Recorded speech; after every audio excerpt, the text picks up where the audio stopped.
The power sweep actually is the lead play in our offense. We ask our YN or a tight end to open up somewhere between 6 feet and 9 feet, get an isolation with the linebacker.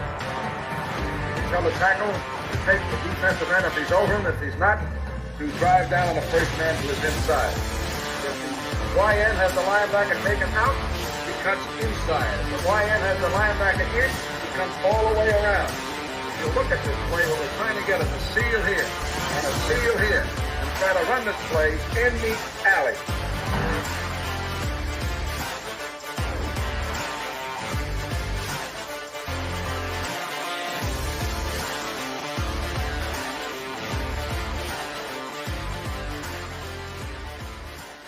What's up, guys? Welcome into Packers Total Access. My name is Clayton. You can check us out on packernet.com. You can find me on Twitter at Packers_access.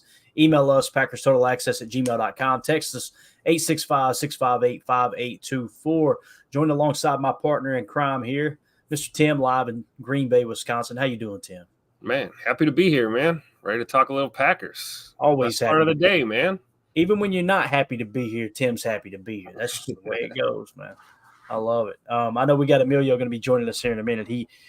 I think he pulled up a YouTube video and played it in the background with some machinery, noises. Tim, I don't think he's actually out there doing anything. I think he's faking that. So see if he actually makes it in here or not. Hopefully his shirt's on tonight.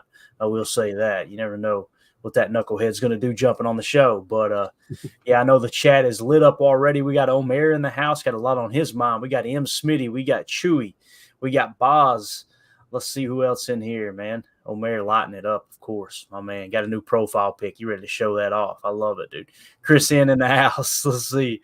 Oh, man. Larry Cano, Prince, SDM40. The usual suspects in here for sure. 2-0 for this. Mark Zambito. Good to see y'all for sure. David, what's up, David? David, good to see you, buddy. Chris in the house, too. Want to give a quick shout-out before we get started here to our newest Patreon members. Really appreciate y'all supporting the show. We got Andre Hamilton. We got Dane Stromstad. Actually, a $10 pledge there. Really cool. Thank you, Dane. We appreciate you. I know you were a MVP subscriber or whatever on YouTube before. Really appreciate you supporting the show. We got Mark Zambito. Do You Rant? We got Drew Domalik. And we got Jabin Tebow. So we'll make sure that all of you guys, anyone who is a member of the PTA Posse there on Patreon, our Patreon group, we're going to do some special stuff moving forward. We're going to brainstorm it and put some ideas together, maybe some watch party type stuff as well. But the main thing is the giveaways, right? And just want to announce that on draft night, round 1, so Thursday, what is it, Tim, the 25th? Am I thinking right? Is when that is? Oh, man. I don't have it in front of me. Something like that. Sounds right. We'll go with that. We're going to be giving away an autographed Paul Hornung jersey, just like the one right over here over my shoulder. Really cool piece of memorabilia. Yeah, Tim's got one too. Awesome. This one I've got that I'm going to be giving away is just like that one. You can see the accolades at the bottom. So they got like his nickname, all of his accolades sewn onto the jersey too. It's a really cool piece of memorabilia. Obviously, the Golden Boy halfback for Vince Lombardi and all those championships they won back in the 60s. So we'll be giving that away on draft night. And what we'll be doing is drawing from the Patreon members. So appreciate everybody supporting the show. Don't feel obligated to do that, but we just want to give back to those who are supporting the channel. Obviously, you can find that link in the description of this video or just go to patreon.com and search Packer Fan Total Access. Again, if you click on the video description, you'll actually see a link at the very top there. So yeah, like I said, man, can't thank y'all enough. You guys and gals are absolutely awesome. Also want to give a quick shout out to our sponsors tonight, and that is Ticket King, the official ticket provider of Packers Total Access Live, Wisconsin based since 1992, specializing in Packers tickets, Wisconsin's largest ticket source. They've got offices next to Lambeau Field and in Milwaukee as well. You can click on the link in the video description here. We've got a link to their website, theticketking.com, where you can register for free as a customer and get yourself ready for that May schedule release and get you some Green Bay Packer tickets for a great price. Always check with Ticket King, guys, before you pull the trigger on some of the big name websites. I'm telling you, they're going to be able to save y'all some money on Packers tickets is what they specialize in. So, again, that's Ticket King, the official ticket provider of Packers Total Access. We appreciate them. So, like I said, we're going to have Emilio join us here in a minute. We've actually got a special guest hopping in here, too, at 7:30 Central. If everything goes as planned, we're going to have our Packers insider, Mr. Paul Brettel, hopping on here, too. That's right. To break down the defense and kind of tell us what he kind of expects as far as the remainder of this offseason and more specifically the draft, how the Packers may approach it from a defensive standpoint. Obviously, there's several different holes that we still need to fill, Tim, and I have all the faith in the world that Goody's going to get it done.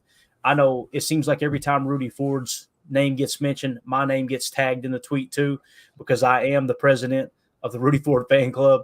I'm still holding out a little bit of hope that they can make that work. Obviously, Josiah DeGuara signed with, I believe, the Jaguars, so he's off the table. Listen, I don't want to dog DeGuara. I think he was a leader. I think he was a guy that Tucker Kraft and Luke Musgrave absolutely looked up to. It just didn't work out, and wish him all the best, but I'm not going to sit here and pretend like I wanted him on the roster either, right? We got a show to do, and so that's kind of how I see that. I don't think it's going to be a huge loss, other than that little bit of leadership that he provided in the locker room as well. But what do you think about the DeGuara news, Tim? Oh, I think things should work out for him down in Jacksonville. I'm sure they'll find a role for him. He's a good guy. Off the field, definitely a good guy, like you said, locker room guy, but not your favorite out there executing on some of those blocks and some of the other things that we've kind of seen on the chalk talks. But what I think this really says, I mean, it's just my opinion, but it shows that the Packers are committed to letting Tyler Davis try and play his way onto this team. And I think that's huge because they had a lot of faith in him when they brought him in. And, moving on from DeGuara just means that that's what I think is going to happen at camp is, keep your eye on Tyler Davis stepping into one of those, middle to bottom depth chart spots here in the tight end room going forward. Yeah, for sure. 2-0 for this in the chat says, I love DeGuara, but honestly, he just took a roster spot without much to offer. All the best. I think that's a fair assessment, right? And Coach Lynn in the chat says, Josiah DeGuara is from Sacramento, great dude. There's not one person in that locker room that had a bad thing to say about Josiah DeGuara. And hearing Tucker Kraft talk about how he led them in Bible study and was a big part of him kind of taking that first year step, as a rookie and just showing him what it was like to be a pro. Again, man, that's why you got to kind of tip your cap to DeGuara, and I hope we see him lock the AFC up. I really do, man. I think that would be cool. So let's see what else we got here in the chat. I know many people are talking about Rudy since I brought it up. Coach Lynn said, Mark Zambito. Let me start with Coach Lynn. Coach Lynn said, Ford's coming back. I truly believe that. Keep speaking it, Coach. Keep speaking it, man. I'm wanting it. And Mark Zambito said, Ford after the draft. That's a great point. See what you can get in the draft, right, Tim? And that's kind of your insurance policy. But you do run the risk that someone else will sign him. Obviously, he hasn't gotten a whole lot of looks this far in free agency. So we'll see if that actually comes to fruition. But I think you're on board with that too, right? Bringing back Rudy Ford if we can. Absolutely. He seems like one of those guys that, give him one more crack at this. This could be the year it all clicks for him. And we've seen those flashes throughout his time in Green Bay. And, I'm interested to see him back on the field. I feel like we didn't get much last year like we wanted to, and he kind of just faded out of that lineup. So, Mark brings up a good point. See what happens in this draft. And I mean, we've done our mocks. We already know how we feel about the safeties available in this draft. So it could be that kind of scenario. And then, Rudy gets his chance to, again, play your way onto the team. So I'm all for it. I love the way he plays the game and the way he practices too. You can tell a lot by a player how they approach their workout and their practice. And Rudy's definitely one of those guys that, he's, I'm not going to say Rashawn Gary level with it. Rashawn's probably the leader when it comes to that. But he's up there certainly in that caliber. Yeah, no doubt about it. Gavin in the chat here on X. Good to see you, Gavin. Appreciate you swinging through, buddy. He said he's good, but I'd rather have Justin Simmons. I think I'm in the minority with Justin Simmons. I'm not a big fan of Justin Simmons, but man, I'll tell you, there's many, many Packer fans that are just like Gavin that would love to have Justin Simmons on the roster, right? And who knows, man, that maybe that changes scenery and you can get 2 or 3 good years out of him before he kind of calls it a career. I think he's 30 years old, I believe. So one thing you would be getting with Justin Simmons is you'd be getting some experience, and that does that's something that's very, very valuable, obviously. I know, let's see here, Coach Lynn said, can Tucker Kraft play move tight end or H spot? It's a great question, Coach. I mean, until we see it happen, I'm a little hesitant to say so. It's not like there's a whole lot to it. I do know that LaFleur was really big on Tyler Davis in that H spot. It seemed like he was the one doing the majority of the sifting from that kind of that wing spot, if you will. So we'll see. Any way that you can get both Tucker Kraft and Luke Musgrave on the field as often as you can, I think is a good thing. And last year we didn't show a whole lot of two-back sets, right, where you would kind of call the tight end the H, right? So maybe the fact that we didn't show that much last year, maybe they'll come out, early and kind of show that early and often this year. But I don't see anything about Tucker's play that makes me think he couldn't do it. But, it's just one of those things until you see him do it, you're a little hesitant. I'll tell you what he can do, though, Tim. There was an autograph session today, all right? And I want to give credit here. At Tuck Hart Lob 17 said Spotty Cow autograph jersey handshake emoji. Some people are going Spotty Cow. You see Tucker Kraft holding a beer there, right? I've actually got the video from this. Check this out. This was Tucker Kraft. A fan handed him a Spotted Cow beer, which, by the way, absolutely delicious beverage. Every time I go to Green Bay, my goal is to get the elk stroganoff, a little side of beer cheese soup, and a big Spotted Cow, man. Every time. That's the way I roll. But let's see what Tucker Kraft, see how he handled this Spotted Cow here. 911. You got something to be in Break out the tornado, Tucker. Break it out. He's going to tornado it. Whoa, okay, Spotted Cow season, right? There it is.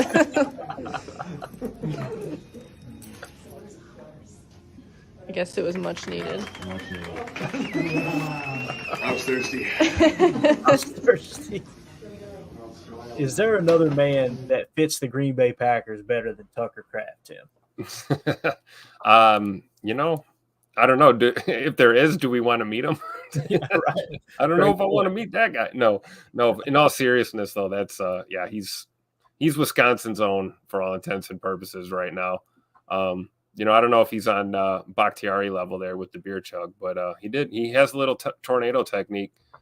Bakhtiari's more of the red Solo cup, plastic beer cup chugger. So take it down in like a half a second, right? Yeah, exactly. But no, Tuck Norris, man, he's the man.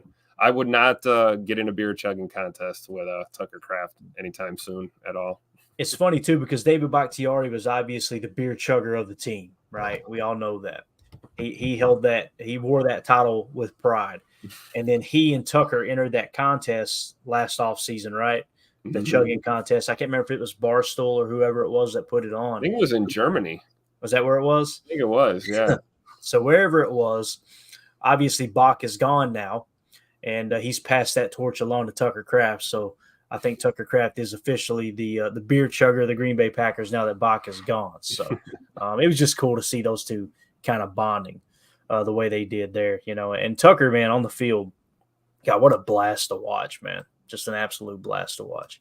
Let's see what else we got here in the chat real quick. If you'll help me mark them as we go to Tim, we'll try to keep an eye on it here. Let's see. 2-0 for this says, we need Nixon and Ford back on the ballot this election year. Hey, get the campaign roaring there. 2-0 for this. It's funny because I heard today, what was it on? It was either on the Green Bay Packers podcast that usually has Tom Silverstein, although he wasn't on it this week. I think it was Ryan Wood and a couple people. Or it was on Wilde and Tausch. They talked as if Jeff Hafley, I think someone must have said it at a presser and I just missed it, that Jeff Hafley watched the tape of the Green Bay Packers and was like, okay, here's what I like, here's what I don't like. He really liked Keyshawn Nixon in the slot. Keep in mind, Keyshawn Nixon playing the slot in this defense is going to be a little bit different, right? There's going to be different keys. There's going to be different aggressive points, triggers, if you will. One thing you could say about Key, I don't think he's the best defender, in the league. Don't get me wrong.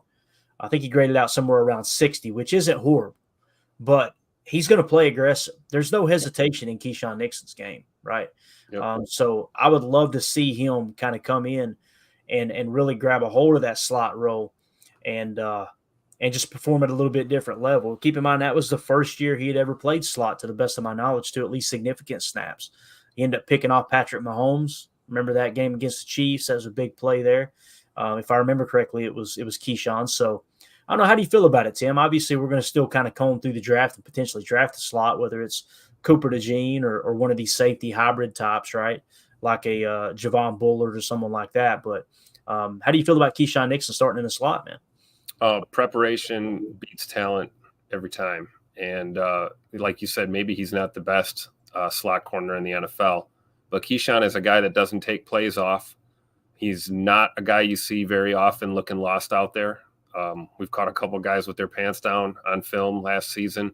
Keyshawn tends to only have those type of hiccups every once in a while. You don't see him very consistently making those kind of mental air type mistakes. So being in a new system, I fully expect him to take this seriously and to step into a little bit of a leadership role himself back there in that young secondary. So I see him stepping up, and with Jeff Hafley, you never know, man. The sky's the limit for a guy like Keyshawn because he's going to go hard every play.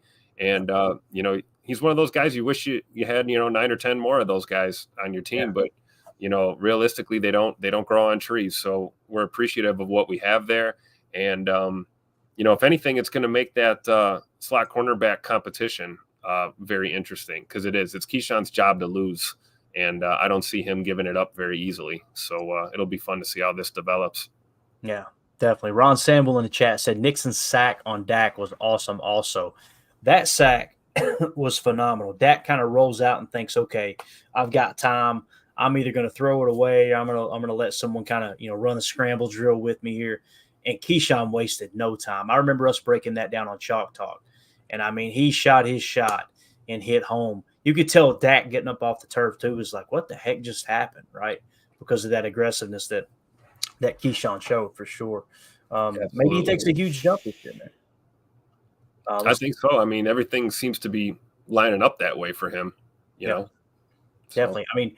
You don't pay him $6 million per average, right? If you don't think he can hold his own there in the slot, right? Obviously, Keyshawn's not a guy that's going to disappear. He's not a get the bag and I'm going to just coast. Right. I don't think he's wired that way at all. You could tell he really cares about his legacy. And some people may hear that and go, what legacy? He hasn't really done anything. Like his career, to be able to look back on his career and think, okay, here's what I accomplished. You could tell that means something to him. He's one of those guys that kind of plays with his emotions on his sleeve. He's not afraid to talk crap. We showed the tweets just the other day where they were talking to the Bears players, right? And getting that whole rivalry kindled up here. But I think he wants to be respected as a defender too. The accolades in the return game is great. He knows that we know that he's that dude, so it's not a secret. I think he wants to be respected as a slot corner in this league, and he's going to have a great system and a great chance to prove that this year with the Packers. So a lot to be excited about with 25 in the slot. Yeah, I agree, man. Knucklehead Paul B in the chat says draft Jaden Hicks and you don't even have to worry about Simmons or Force. So he's big on Jaden Hicks. Okay. Let me just take a quick gander here. I'll tell you where he sits on my Where's board. He on the Clayton big board here? Let's see here. We got Javon Bullard at 62. We got Oladapo or Oladapo, however you pronounce it. The 69 spot, yeah. Cam Kinchins, we got at 82.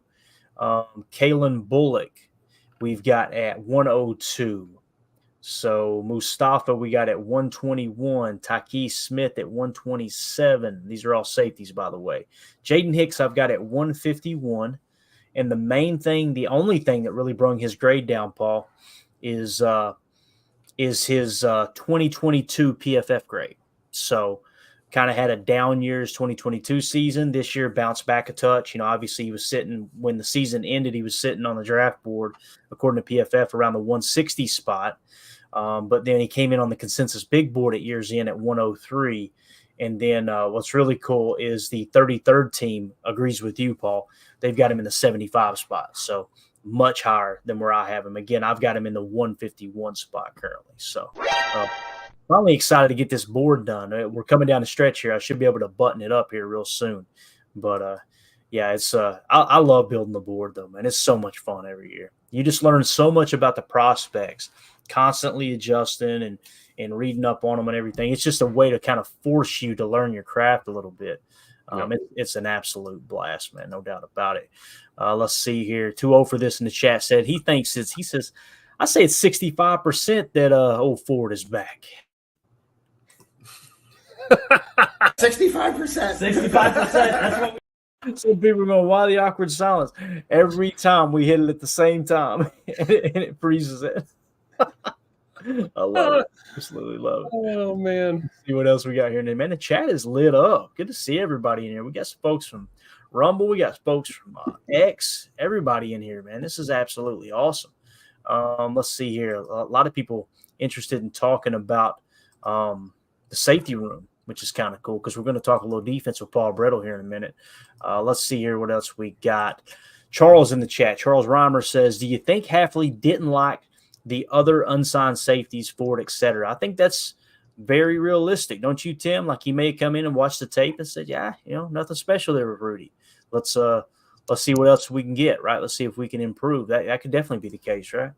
I think it could be. I think it's still early in this kind of formulation of what he's trying to do. And I'm sure he's, Goody and LaFleur are probably all ears right now. They want to get Coach Half's opinion on how he wants to formulate this defense. So that could be true. I could also see maybe not, and maybe this is just a business thing. He's testing the market, like Mark said earlier in the chat, maybe that we're waiting until after the draft and we make a move with Rudy Ford. Certainly, even if you are intending on, maybe moving on from him and you're kind of over it, he's still kind of someone you'd have in the back of your mind if push comes to shove and we need another safety back there. He's a guy you're going to be calling. So, and like you said, Clayton, has he gone anywhere, interviewed anything? There really hasn't been much of a market. Yeah. I haven't heard anything. Of course, we didn't hear anything about Josiah either, and it's just bang, the signing, right? So it may happen like that. It may be something that he takes a visitor to. The fact that it is so quiet, though, I think it does give us a pretty decent chance of getting him back and for what will most likely be a veteran minimum, or at least really close to it. So, let's see here. Coach Lynn in the chat says Hicks is a stud, so he's big on Hicks there. Good stuff. Blake B in the chat said, I'm a big fan of Bullard and Tyke Smith in the mid-rounds, both really physical guys who played top competition. So I think I mentioned both of those just a second ago, right? Who do you say? We got Tyke Smith. I've got Tyke Smith in the 127 spot. He had an RAS in the 7s. Graded out really, really well according to PFF last year. He started really high on the big board, if I remember correctly. And then he was sitting at around 116 on the consensus big board when it really mattered to me. On the 33rd team, they have him in the 112 spot. So somewhere between, 110, 120, pretty realistic, I think, when it comes to safety Tyke Smith out of Georgia. And that's another thing, too. Anytime you get to adding in multiple players from the same program, I think it's probably, we'd have to double check to make sure. I think there's a good chance that Tyke Smith might have been an underclassman when Quay and Devontae Wyatt was there, right? So you kind of create these pipelines of bringing players in from the same school, so maybe something similar there. Who was the other guy? They said Bullard, right? Javon Bullard, which I know that's Jacob's dude. Jacob definitely got the old man crush on Javon Bullard. He's in the 62 spot for me. Decent last year, PFF. This past season, he started actually this offseason 47th, I think, on the big board. Consensus big board had him at 61, and the 33rd team had him at 81. So I've got him in the 62 spot. I've got him worthy of a second-round pick, really, second to third-round pick. And I know some people see him a little lower than that. If we were to land him there in the third round, I'd be totally great with that, man. Totally. So we got Emilio in here now. Emilio, you done faking with it? We told him you just played some machine noises on YouTube to make it sound good. Dude, I woke up at 6 this morning, so I just got done. You only get the aerator for a day, right? So I had to make good use out of it. Got to get your money's worth, man. You got to do it, right? I'm stingy Italian, right? I got to get the money's worth out of it. Stingy. We're going to get hate for that, guys. He's allowed to say it. He's Italian. Everybody calm down. All right, everybody calm down out there. It's going to be okay. Let's see. Chris Nye in the chat says 5th round for Hicks. I guess he would kind of work out to the 5th round, right? Where I had him at. Let's see. We had him again in the 151 spot, pretty close to the 5th round. So, yeah, that's where he sits on my board. It doesn't mean I'm accurate, right? Again, this is just how my board sits. And again, the 33rd team has him at 75. So that would be, in that 3rd round range. So somewhere between the 3rd and the 5th, I think is pretty reasonable look as far as Hicks goes. Let's see what else in here. Chris in the chat say, Clayton, what would be more awesome than seeing all the people in the chat, seeing them all hitting the like button? That would be, Chris. I know what you're saying now, big dog. If you guys would hit that like button for us, so other Packer fans can find this content, find this channel. If you're watching on Twitter, feel free to click on my profile. You'll see the YouTube link in there. You can hop over there, subscribe to the channel. A little bit easier interface to communicate in the chat on YouTube. So appreciate y'all swinging through. Although Twitter seems to be getting a little bit better. X seems to be getting a little bit better with the chats for sure. Mm-hmm. Ron Samble in the chat says it's possible the Packers already have a minimum offer on the table for Ford, and he's seeing if he can find better. Tim, that makes all the sense in the world, don't it? Yep. That's another way of looking at it too. And, obviously the market hasn't really responded just yet. But again, there's a lot of time left between now and training camp. A lot of things can happen, right? Yeah, absolutely. Speaking of things happening, you never know what's going to happen on this show, like getting the very famous, the man, the myth, the legend, Mr. Paul Brettel in the house. Paul, how are you doing tonight, sir? I'm actually always too time, Clayton, but happy to be here. Yeah, man, good to see you, buddy. I'll tell you this, you got that fresh cut rolling. You got it just for the show, didn't you? I did. got it at about 4:00 today. I said I got to at least do my part and show up with my haircut a little bit better. I'm glad somebody's looking decent on here. We got Emilio down there. He's looking homeless, man. No. I got to go get a haircut, Paul. I get my haircut about 6 weeks past the date when I probably should be. So right. The point we arrived at today. See. It's hilarious because I get mine cut about at least every 2 weeks. When you got a fat head like mine, you got to keep it down on the sides, boys. I'm trying to save that marriage, trying to put it together. So you got to do what you got to do. Now, Paul, it's good to see you, buddy. We'll be really, really respectful of your time here. We appreciate you jumping on. It's always a blast to talk ball with you. I know we were going to kind of talk a little defense, if that's all right with you. We broke down the offense last time, and we're closing in on draft date, man. It's right around the corner. And wanted to kind of get your take on the defense, really as a whole, but some specific positions as well. And I'll just kind of kick it off with the safety position. Mm-hmm. Obviously, they go out and sign Xavier McKinney, and I think everybody's excited about that. I didn't see one Packer fan that disagreed with that signing. So Goody definitely made a fan favorite move there. But what do you think they're going to do with that other safety position as far as, who can play that box safety? I think it is a big misconception too, Paul, that like some people think, okay, McKinney's just always going to play deep. There's going to be some maneuver around. At the NFL, you got to be able to play both. But what do you think they got in mind when it comes to the other safety position? Yeah, that's a great question. And to your point on what you just mentioned, and when Xavier McKinney was meeting with us for his introductory press conference in the locker room, and he was asked, where do you prefer to play? He goes, I want to be where the action is. So week to week, whatever the game plan calls for, that's where I want to be. And I think that's what we're going to see a lot of. I know during the combine, obviously before free agency, Brian Gutekunst talked about the importance of the interchangeability between the two safety spots and the nickel position to keep keep opposing offenses off balance, guessing, not necessarily sure where each player is going to be or what their responsibilities are based on the personnel that they see on the field. And so I think we're going to see a ton of that from Xavier McKinney, where it's truly going to be week to week, game plan to game plan on where he spends most of his time. Now, with that said, and to your point, I think where he ends up playing the most snaps for this team is going to be in that deep safety role.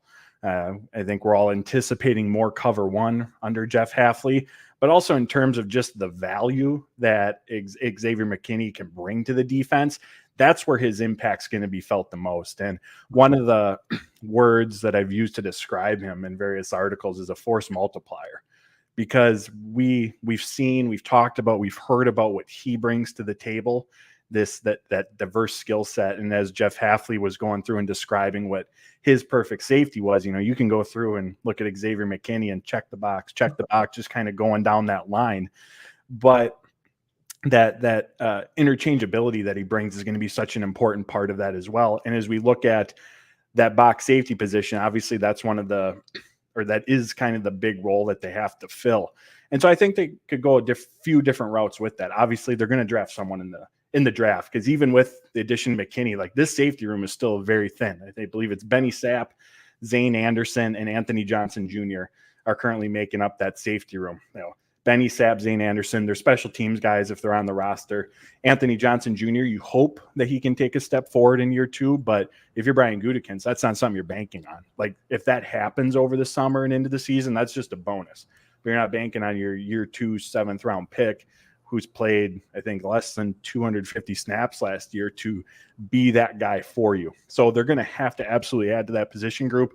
And again, I think while we can focus on the box safety position, because there's definitely a need there, I think looking at the safeties who bring that versatility, who can fill multiple roles, because again, McKinney's not just going to be deep. So when he's playing closer to line of scrimmage, or if he's taking some slot snaps, who's going to take over those responsibilities? And in terms of free agency, I think bringing back Rudy Ford makes a ton of sense. That might not be a signing that we see until after the draft. They might see how things play out in terms of addressing the safety at that point, but he just checks a lot of boxes for the Packers in terms of what they need. There's just the overall reliability and stability he adds. He's a willing tackler, capable run defender, and Ryan Downer, the defensive backs coach, when talking about Rudy Ford last season, talked about just his attention to detail and his what he brings to the team in the film room in that aspect of things. And so I think just in terms of raising your floor for what you have in the safety position as a whole, he's someone that can help you do that. And in terms of like salary cap, minimal cap hit. If you bring him back and, Anthony Johnson steps up and, they draft a safety or two and they step up and you have to move on, there's not really going to be any financial commitment on that part. And let's remember too, the last 2 years, Rudy Ford has been primarily on defense because that's what's been needed at the safety position. But when they signed him after the Jaguars released him prior to the 2022 season, he was a flyer on the punt coverage unit. Like that was his bread and butter. That is what he was known for. So this is a signing that can raise the floor of your safety group as a whole. Worst case scenario for him, you find someone who can start next to McKinney that they feel is better defensively. You still have a key special teams contributor. So I think that's a signing I know it's not Julian Blackmon, but it's a signing that makes a lot of sense for this Packers team in terms of building the overall depth of this roster, elevating the competition. And that competition aspect of it seemed, we all know that that's important, but go watch every time Brian Gutekunst has spoken this offseason, end of season press conference, combine, owners meeting. Competition is the thing he keeps going back to. And he points to the offensive side of the ball last year in terms of that helping the overall growth of that unit. I mean, look at the offensive line rotation, the receiver room where you got 7 guys who could see snaps any given week. He looked at that competition. He has said, we got to bring that to the defensive side of the ball. And so Rudy Ford, he elevates that competition within the middle back end portion of the depth chart. And so that's, I'm not going to say under the radar. We all know who Rudy Ford is, but I think that's a signing that I could see making a lot of sense. That's, again, not Julian Blackmon, not an early round pick, but something that the Packers could do to elevate the position. Got it. Good stuff. Go ahead, Tim.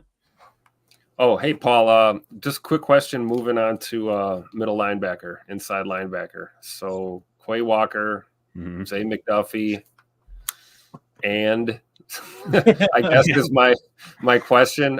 Christian Welch, right? I mean, Eric Wilson. You think 1 or 2 in the draft, maybe at this position? What are your thoughts about that area of the defense? I think they at least have to take 2 in the draft. Brian Gutekunst talked about, I believe it was at the combine, that they need more bodies within that position group because they're switching to the 4-3. He mentioned just to get through training camp, between the 53-man roster and the practice squad in season, they're just going to need additional depth there. And like you said, it's even in wondering who's going to start next to McDuffie and Walker in the 4-3. They just need more bodies right now as well. So again, that's why I think they're going to add to it multiple times in the draft. I do wonder if the Packers view this. Obviously, they know it's a need, but I wonder if they feel it's less of a need than maybe what we do on the outside. Reason I say that, you got Quay Walker. Isaiah McDuffie played his final season at Boston College under Jeff Hafley, someone who showed last season that he can be a capable starter, can be relied upon. And Brian Gutekunst has said over and over again, like, this is a nickel league. They're going to spend the bulk of their snaps, 75% of their snaps, with 2 linebackers on the field. So I could see them being comfortable having those 2 players, and they have Eric Wilson as well. And again, that's not necessarily someone you maybe want to rely on for a ton of snaps. But even when McDuffie was emerging last season and starting defensively when Walker, DeFondre Campbell were out, when it was obvious passing situations, we would see Eric Wilson subbed in for him. Yeah. So there's a specific obvious passing down role that they feel comfortable utilizing him in. And in terms of experience, I think he's played over 2,000-3,000 career snaps, most of which coming from his time in Minnesota. So if you have those 3, you add someone, within your top 4 or 5 picks that they have in the top 100, you bolster out the depth on the back end. And that isn't to say they might not look, again, a similar Rudy Ford-esque signing. All right, let's see how the draft plays out. All right, we didn't necessarily get, who we wanted to fill at the back end of the roster, who's left in free agency. Like, I still think all of that's in play, but just how they've approached this offseason at the position, it almost feels like there's just not that same sense of urgency that we on the outside have, looking at the depth chart going, who's going to start next to Walker and McDuffie. And right. I tend to think that and feel that way for the reasons mentioned. Good stuff. Thank you. Go ahead, Emilio. That's exactly it, Paul. And that's probably why they swung some money to Keyshawn, right? Mm-hmm. Again, appreciate your time, man. Asking on the defensive line. So we have Kenny, right? Holding it down. We're going to bring Quay and Preston down to the line, right? They're going to be edges now, which they've kind of always been. But we have TJ Slayton still on the roster, mm-hmm. Wyatt, Colby Wooden, and Carl Brooks, and then LVN. So do you think that we're going to even need to jump? Obviously we were talking about T'Vondre Sweat early in the season. We got our new nose, but completely different defense now. What's your take on that? I think where the Packers are in just a terrific position entering the draft is Brian Gutekunst can, I feel like, pretty much do whatever he wants. Yeah. 5 picks in the top 100. Like, if they don't get that key position, if it's not an offensive lineman at 25, well, they're picking at 41. They're picking in the 50s. They're picking in the 70s, 90s. Like, there's so many opportunities to address different positions. And in terms of holes on this roster, it's not as if there's a ton of those either. Right. So I think when it comes to the interior defensive line, it's a heavily rotated position. It's one where just overall roster depth is needed, one to get through training camp, to get through the preseason. So won't be surprised whatsoever if at some point you looking at day 3, if that's an addition for them. But because they have 5 picks in the top 100, if Goody's in a position where he feels that the best player on the board or someone that just fits really well with what they want to do is available, I could absolutely see them going that route. Again, just because they have the flexibility, they have that when you have 5 draft picks at that part of the draft, like, the world's Goody's oyster going into this. You can do so many different things. And, shifting slightly to the edge rusher position, I wrote about that earlier this week, discussing Brenton Cox, because Gutekunst had talked about him at the owners meeting. But that depth is an under the radar need for me. And it's just not something that's garnered a ton of attention this offseason. They have Preston Smith, they have Rashawn Gary, they have Lucas Van Ness, but JJ Enagbari, he tore his ACL against Dallas. Like, he's going to miss a portion of this season. We'll find out as we get closer to, what that timeline looks like. But that's a position that has 3-4 guys each week at a minimum, typically, that are seeing snaps. And right now, again, that 4th guy looks like it would be Brenton Cox. And flashed in the preseason, has a year under his belt. But in terms of, hedging your bets, if you're Brian Gutekunst, you're not going to solely rely on Brenton Cox, the undrafted rookie, to come in and be your fourth edge rusher. There needs to be that competition. There needs to be that buffer there in case he doesn't take that step forward. They have Keyshawn Banks on the roster, undrafted rookie from last year. Aaron Mosby, they signed. He was on the practice squad. So there's players there, but I could see that being an under-the-radar need for them that at some point in the draft, and not saying it's round one, but at some point in the draft that they add to that position group. Because at the end of the day, the name of the game is getting after the quarterback. And Jeff Hafley, from his time at Boston College, he blitzed a ton on third downs, but didn't do it all that much on first and second downs. He relied on his four-man front to win their one-on-one matchups, to get after the quarterback. And again, that just magnifies the importance of those position groups up front and their ability to win and get home. Because like I said, and we all know, getting after the quarterback's the name of the game. Yeah. And Right. it's funny too, because that's exactly, we always kind of draw the parallel between Hafley and Robert Saleh, seeing that he coached under him in San Francisco. Robert Saleh kind of bringing that Pete Carroll Legion of Boom defense over that cover 3 look with a little buzz effect. When you kind of look at it, that's what the Jets did. They played nickel, I think, 80% of the time, and they mainly bring a 4-man rush, right? So I think that you'll probably see Hafley try to rely on that, like you're saying, on first and second down a little bit more than maybe what most teams do in the league. I'm excited to see it all kind of come together. Last question, Paul. Cornerback, it seems like there's no middle ground. Either you're like us, we're going, man, we still need corner. Our corners have kind of, played underplayed, I guess you could say.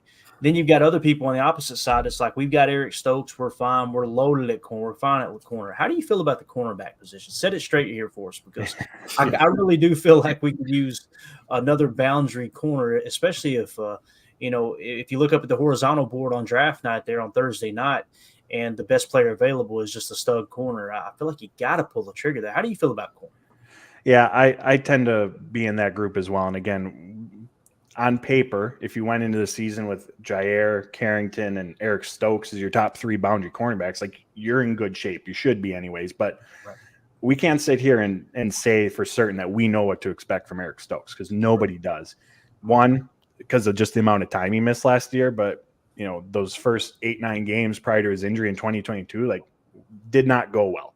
He had a really strong rookie season. Looked like he was in the midst of a sophomore slump before his injury happened. And then 2023 missed most of the year. We don't know what to expect from him in that regard. Carrington Valentine showed a ton of promise. Love the juice, the energy that he brings to that defensive side of the ball. And that's a quick side note here. I love the emphasis on that, the mentality that they're trying to bring to the defensive side of the ball.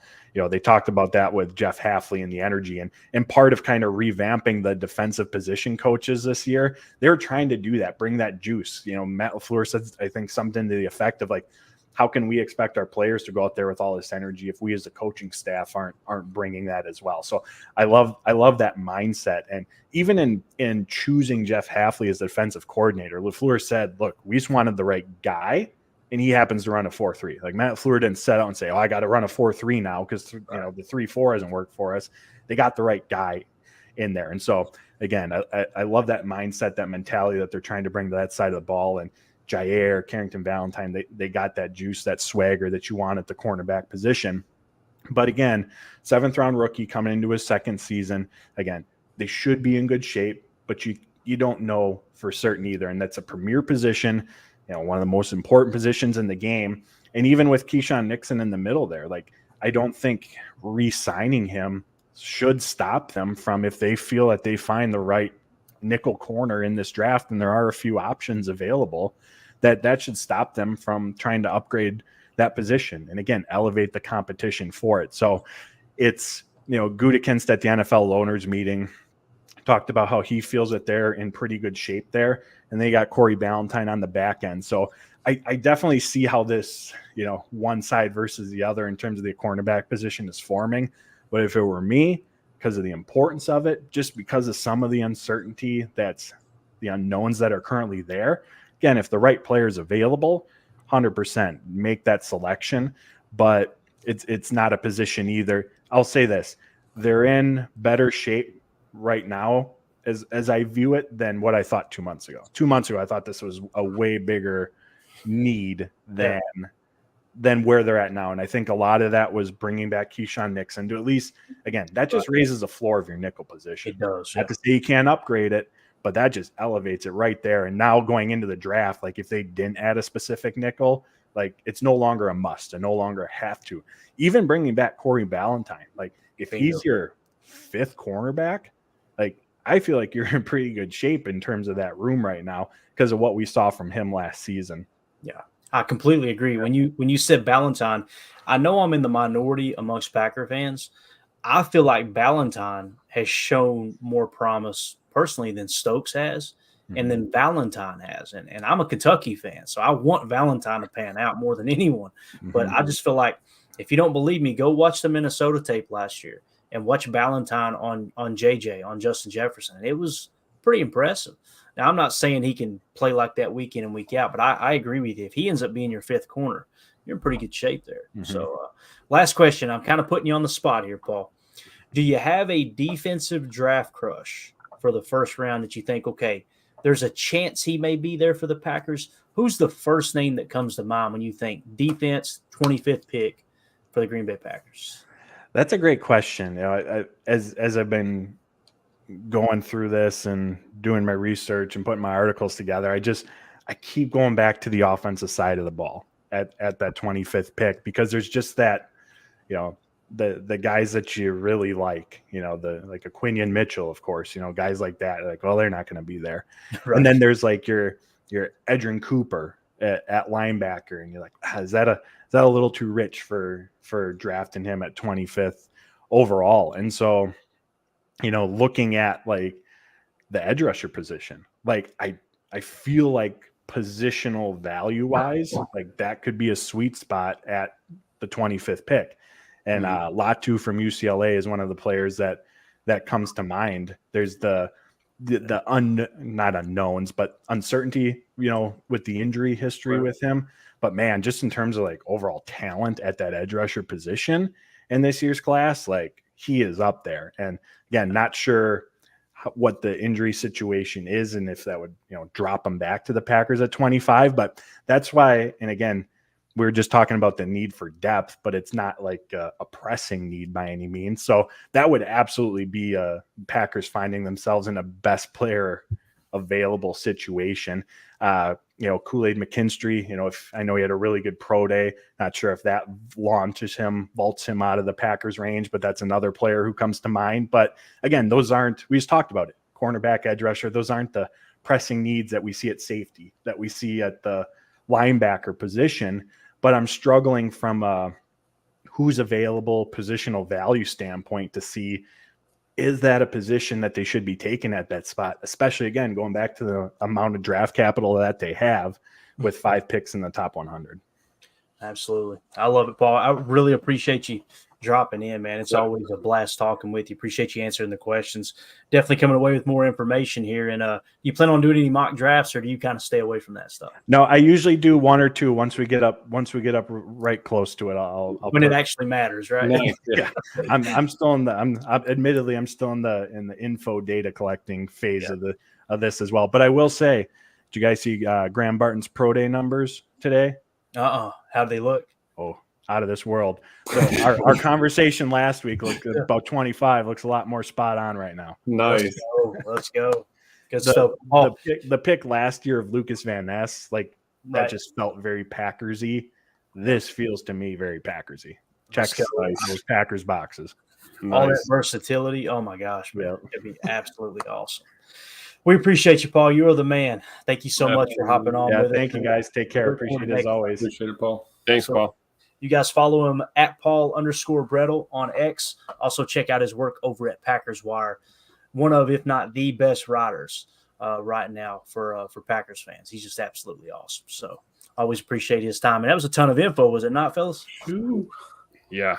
I like where Paul's head's at on this, though. I think we're going interior offensive line early in this draft. Just my thought. All you needed is a prediction. Yeah, Just we caught some help for it early, didn't we, Emilio? We're talking offensive line. All we needed to see were the numbers, right? That's all Goody was waiting for. Now he's good to go. If he's got over that 9, we're good. Green light. I'll tell you, we've got about 10 minutes left. Why don't we do this since we're talking about this? Bucky Brooks is another guy I've got a lot of respect for. I think I was going to pull it up. I didn't want to be rude and stare at my phone while Paul was talking, but Bucky Brooks, if I remember correctly, played for the Packers. He went on to be a scout, right? He and Daniel Jeremiah, they do the Move the Sticks podcast, and he released his mock draft 3.0. So let's just kind of pop it up here on the screen. Let's take a quick look. We won't spend a whole lot of time. We just got 10 minutes left. You guys stop me. Cut me off if anything catches your eye here and you want to comment on it. We'll try to rattle through it and then get to number 25 and see what Bucky Brooks had going on. So he said at number 1, Caleb Williams. By the way, if you guys haven't heard Ryan's pod from earlier today, buckle your chin strap and go listen to it. So Caleb Williams going number 1. I mean, he's better than Mitch Trubisky, I guess. That's great. It's hilarious, man. And this is the stuff, like, if you guys remember, I caught a little heat for it too. Last year during the season, I'm going, guys, something just don't feel right. Like with Caleb, listen, I could care less what your personal views are. That's not what I'm talking about. I'm talking about, when was the last time a quarterback came in the league and in college he acted like that? It was just kind of a look at me attention, right? I think he's going to have a hard time stepping into a huddle and leading the team. I really do. And, you know, there's some kind of backstory with his dad, and his dad being very pushy and very kind of involved and all that stuff. And there's no doubt he's got a ton of talent, right? We just got to see if it transfers over to the National Football League. But anyway, Bucky Brooks has the Chicago Bears taking Caleb Williams, number 1. Number 2, the Washington Commanders taking Jaden Daniels. Number 3, the New England Patriots taking J.J. McCarthy. You guys remember we talked about it yesterday. It sounds like there's real buzz around J.J. McCarthy, and it's not rumors, according to people we respect. Last year, people were really quiet on some of the rumors, like the Will Levis stuff. If I remember correctly, Daniel Jeremiah wasn't biting on it last year. And me as a Kentucky fan and Will Levis playing Kentucky, I'm going, man, I wish it was. I want him to go top 3 because that helps your college program. They can go recruit the next player and go, hey, look, our quarterback just went number 3, right? Sounds like this J.J. McCarthy smoke. There's some fire there. Bucky Brooks has him going number 3 to New England. Number 4, they've got Marvin Harrison Jr., wide receiver, going to the Arizona Cardinals. Number 5, the Los Angeles Chargers taking tackle Joe Alt, absolute stud. I feel like that's definitely a Harborough pick. Oh, yeah, no doubt about it. For sure. Number 6, New York Giants taking wide receiver Malik Neighbors. I think he's going to be really good. Number 7, the Tennessee Titans taking Fashanu, the offensive tackle from Penn State. Number 8, the Atlanta Falcons taking Dallas Turner, edge defender from Alabama. Number 9, the Bears back on the clock take Rome Odunze from Washington, wide receiver. Get Caleb Williams a target there. The New York Jets at number 10 taking tight end Brock Bowers. Brock Bowers playing with Aaron Rodgers. Kind of exciting. I got to be honest with you, man. That would probably be the best tight end Aaron had ever played with, to be real with you. And listen, look, he could flop, but I mean, you're talking about a legit tight end there, right? Well, Aaron's the GM over there too, so you know it's probably gonna happen. Aaron might run that card down himself on draft day. Absolutely. Number 11, the Minnesota Vikings take Drake May. They stayed put, and Drake May fell to them in Minnesota. If I'm a Vikings fan, all you Packer fans, earmuff it for a second, okay? If I'm the Vikings, and I'm a Vikings fan, and I think that Drake May might fall to 11, I'm jumping for joy. Right. That could not play out any better for Minnesota. I don't see it happening, but Bucky put it in his mock for a reason, right? Number 12, Denver Broncos take Jared Verse, edge defender. Number 13, the Raiders take Fuaga, offensive tackle from Oregon State. Number 14, the Saints take J.C. Latham, offensive tackle from Bama. Number 15, the Colts take Quinyon Mitchell, cornerback from Toledo. You just heard Paul talking about if somehow, some way Quinyon fell. Probably not going to happen, right? Number 16, Seattle Seahawks take Fontana, the offensive lineman from Washington. Number 17, the Jaguars take cornerback Terrion Arnold from Bama. Number 18, the Bengals take Brian Thomas Jr. from LSU, wide receiver. They just love their LSU wide receivers up there in Cincy, obviously. With it's all the LSU boys getting back together up there in Cincinnati. Number 19, you got the Los Angeles Rams taking Byron Murphy. I think he's going to be a stud. Still haven't seen Jerzon Newton yet, which is interesting. Number 20, Pittsburgh Steelers taking tackle Amarius Mims. 21, the Dolphins. Miami gets JPJ. Oh, no. Jackson Powers Johnson to the Miami Dolphins at 21. Look at this one, hurts me. 22, the Eagles take Kool-Aid McKinstry. It feels like Jake Shavink's running this draft, right? Number 23, the Minnesota Vikings take Cooper. Oh, man. So the Vikings are just crushing. Well, then they'd have their new returner, right, for the new kickoff rules. They'd be good to go. This next one hurts even worse. What did Paul just say? Graham Barton. Number 24, one pick before the Packers. The Cowboys take Graham Barton, right? Then at 25, the Packers select Peyton Wilson, linebacker out of NC State. I'll tell you this. Goody loves those combine numbers. He loves that athletic ability. This feels like if you were to look at the draft this year and go, which linebacker is built like Quay Walker, it's this dude, right? Because Quay was the same way. But we already have a Quay. Why do we need another one? I'm glad you asked that, Amelia. Well, what did Paul say? We need some bodies in that linebacker. No, I want the little 5'11" dude, the little 6 foot just missile. That's what I want. So Peyton Pack Wilson. your bags, man. Get up here. So Peyton Wilson obviously was the pick, right? So let's do this. Let's hop over to the 33rd team draft board real quick, and let's see what they have to say about our boy, old Peyton Wilson. Actually, let's just scroll down and see where he's at on here, because I think he was a little lower, if I remember correctly. If you guys see him, say stop. There he is, 39. So they've got him as a weak side linebacker, the best weak side linebacker in the draft, which would suggest if the Packers do take him, Quay would be playing Mike, Peyton Wilson would be playing Will, right? They've got him with a 6.6 grade, okay? They've got him as the 39th best prospect. So you reach a little bit for need there, according to the 33rd team, right? I would have liked to be here. Yeah. Wilson at 41, I'm good with. I completely agree, Coach. That's Coach Lynn says that in the chat. Yeah. That feels a little more where he needs to be taken, right? But again, Bucky Brooks, he's saying it for a reason, right? I mean, there's got to be something that he's seen or heard to think that the Packers might pull the trigger there. I was going to try to pull up his scouting report. This is what it says. Wilson is an incredible athlete with outstanding play speed, pursuit, and tackle skills who can be a 3-down player at the next level, but he struggles taking on linemen in the box, and insufficient lateral strength may make it difficult to reach his full potential, okay? That was Nathan Cooper that did the full scouting report over at the 33rd team. Get you some NyQuil there, by the way, guys. We're going to pop out. 6'4", 233 pounds. His arm length is kind of short, 30.5 inches, right? Vertical jump, 34.5. 40-yard dash was at 4.43, just blazing for a linebacker. His strengths, pure athleticism, range in pursuit, and FBI, which is short for football intelligence, okay?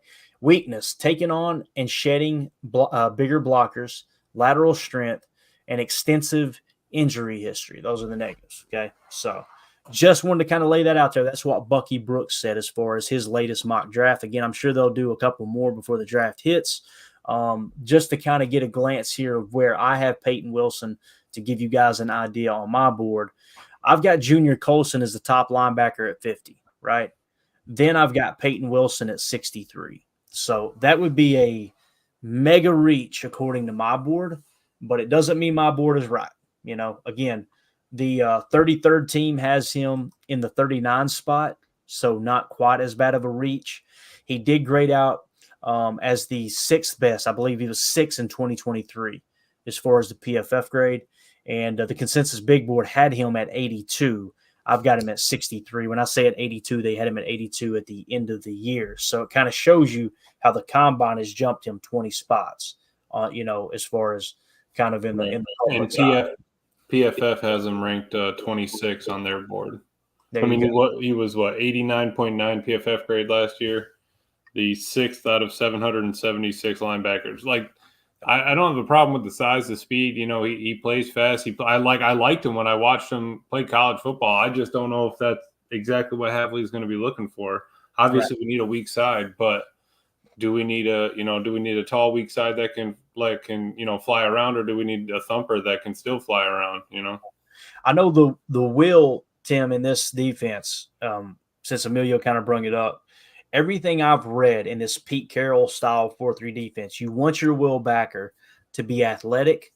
He needs to be the most athletic linebacker on the field. Your Mike needs to be able to read and recognize. He needs to be able to move laterally really well. He's got to have sideline to sideline, but that will needs to be just an athletic monster. He needs to be able to close in on those cutback lanes, especially if they're running strong side run and looking to cut back with some of the zone looks. I could see Quay as the will. I think I've seen that. Yeah, right here.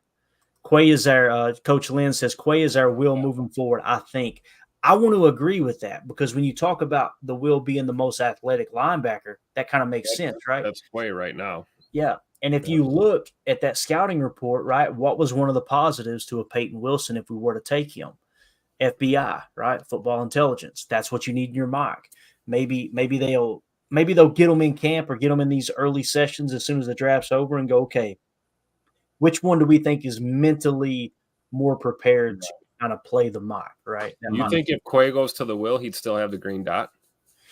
I don't know, man. That's a great question. I thought about that before, Tim.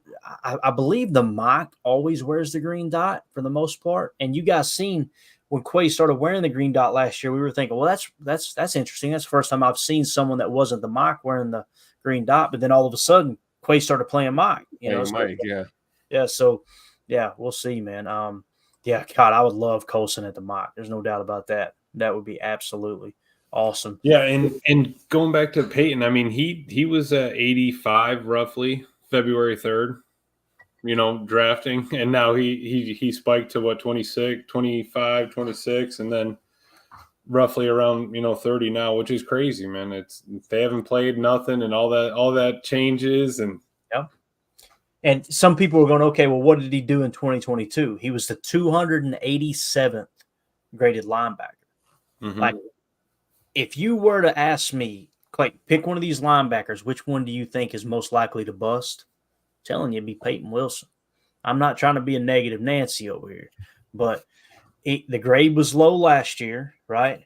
The only reason he's risen on the boards is because he ran really fast in his underwear. If it hadn't been for that, you would think, okay, he's not a stud. If he had just had like a flat 7 RAS and just been average, we would be talking about him potentially being a 3rd-round pick. It was that athletic ability. Now, again, if you hit on him, you got a freak, right? There's no doubt about it. I like Junior Colson. That's my guy, man, and I can't get off of it. I think he is one of those dudes that just, when you watch him play, he's got closing speed if you need it, but he's one of those. Here's a guy. I feel like he handles blockers a lot better than someone like a Peyton Wilson would. Let me I know they're kind of high on him too. I don't want to cheat here, but let me see what they say. What's the scouting report on Junior Colson? I need to know this because they were big on him. Of course, they may have dropped him down now. There he is. Yeah, they got Junior Colson in the 35 spot. They'd be in the 33rd team. Let me read this off real quick. To you guys. Actually, let me just share it so you guys can see it. What spot do they have him in? What's that? 35 is what PFF has him 66th right now. Yeah, there you go. So this is what it says about Junior Colson. They've got him as a middle linebacker. So they got him as a Mike. 6'2", 238 from Brentwood, Tennessee. Didn't even know that till yesterday. Did you know that, Emilio? I did not. That's wild. Pretty wild. So he's 35th overall, number 1 Mike. He's got a 6.6 grade, which is a lower end starter, same as Peyton Wilson. Colson is a prototypical running cover linebacker with good athleticism, and he continues to round out his game as a run defender. He can develop into a high-level starting linebacker. Okay, and that scouting report was done by Jordan Edwards. His strengths are play speed, coverage instincts, 3rd down ability. His weakness, block deconstruction. I don't even know what the hell that means. Pursuit angles and balance approaching ball carriers. Okay, so again, 6'2", 238. His arm length would suggest he could get off blocks a little bit easier than Peyton Wilson, obviously with 32.5-inch arms. you can see how they kind of grade it out, which is really cool. Third down ability 6, play speed 6. And that's what I call playing with your eyes, right? And that's what I see with Tyler Nubin, me personally. When I turn on the tape for Tyler Nubin, he plays with his eyes. He's a half a step ahead every play. He's always playing with anticipation. Like my old coach used to say in baseball, be quick, but don't get in a hurry. That's how I feel about Nubin. I kind of get that same vibe there with Junior Colson as well. So there you go. Speaking of Nubin, I just want to speak this into existence. A little shameless self-promotion. You guys like that draft board right there? I love it. Imagine that. Well, those first 3 would be so sweet right there, guys. I just that D plus trying to visualize this, manifest, as they say. That D plus next to Junior Colson makes me want to punch the screen, Tim. I ain't gonna lie. I know, right? Because what you reached 8 spots from their 66th ranked, and they give you a D plus for it. Yeah, hilarious. The dude also has like 600 more snaps playing linebacker than Peyton does. Peyton has like 1,300 snaps played. Junior's just shy of 2,000. Yep. And for those of you listening on the pod, what we're reading here is Tim's mock draft, which is Jackson Powers Johnson at 25, Tyler Nubin at 41, Junior Colson at 58, Max Melton at 88, DJ James at 91, tackle Christian Jones at 126, edge defender Braden McGregor at 169, halfback Frank Gore Jr. from Southern Miss at 202, Johnny Dixon, cornerback from Penn State at 219, Kenny Logan Jr. From Kansas, safety at 245, and then Jordan McGee at 255 from Temple. So I'm gonna let Jacob tell you how I feel about this mock draft. He has a possum in a dumpster. I love how his voice broke up. I forgot what to say. I'm happy as a possum in a dumpster. He was worried to say it. Love it. I love it, man.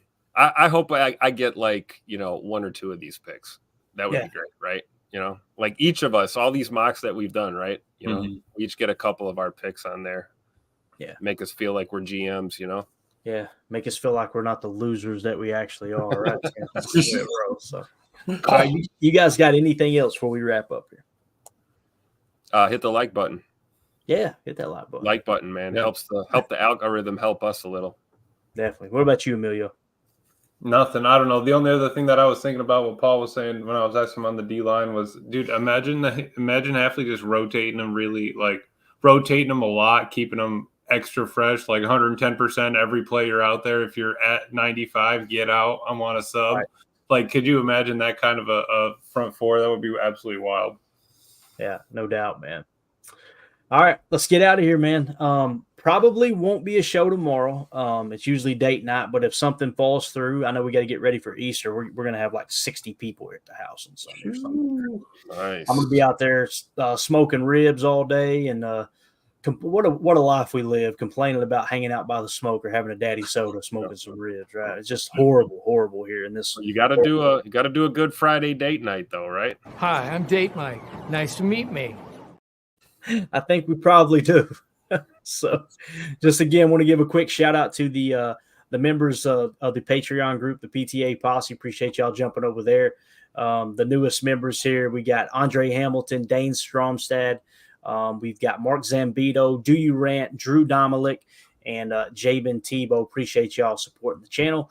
And again, we're going to make sure that everyone who is a Patreon member, we put you into the drawing for that autographed Paul Hornung jersey we're going to give away during round 1 of the draft. We're less than a month away. Absolutely fired up about that. So, like I said, thank y'all so much for supporting the channel. This is another reminder. I feel like we can't say it enough.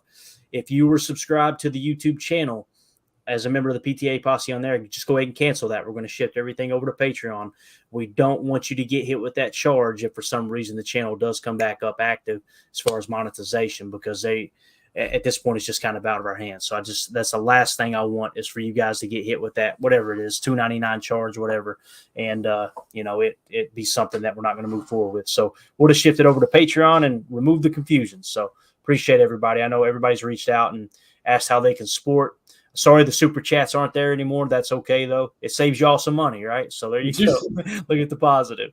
But we always appreciate everybody's help. I know Cody's been the one trumping here. Cody, you got to comment down in the comments too, man. these guys. It's I don't know if you guys see him. He's going to bat for us, and it's okay, Cody. We got it handled, buddy. We appreciate the support for sure, though.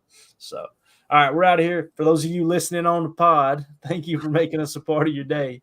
And as always, let's go out and be the change we want to see in the world, and go Pack Go. The power sweep. Actually, it's the lead play in our offense. Yes, a YN or a tight end to open up somewhere between 6 feet and 9 feet. Get an isolation with the linebacker. Tell the tackle to take the defensive end if he's over him. If he's not, to drive down on the first man to his inside. If the YN has the linebacker taken out, he cuts inside. If the YN has the linebacker in, he comes all the way around. If you look at this play, what we're trying to get is a seal here and a seal here, and try to run this play in the alley.